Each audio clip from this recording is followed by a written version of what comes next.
Here are the facts.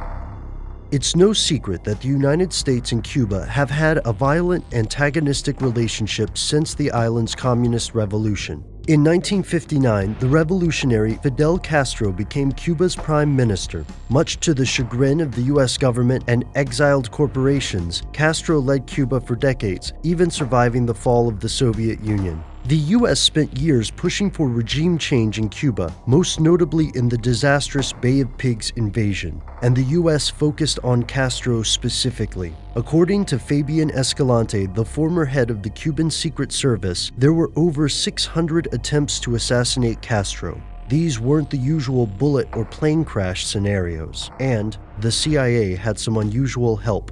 Here's where it gets crazy.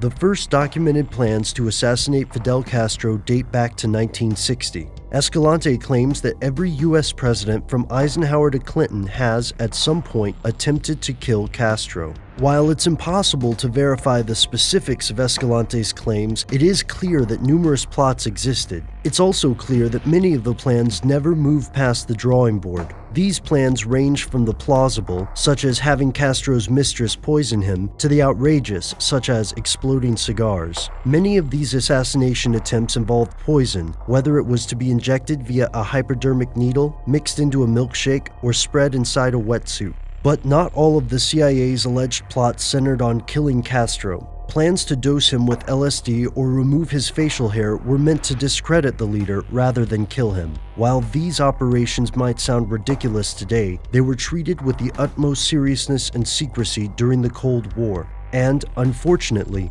plots to assassinate world leaders are not unusual in the dirty game of international politics. So the CIA's decades-long cat-and-mouse game with Castro wouldn't be that extraordinary if it wasn't for one intensely disturbing detail.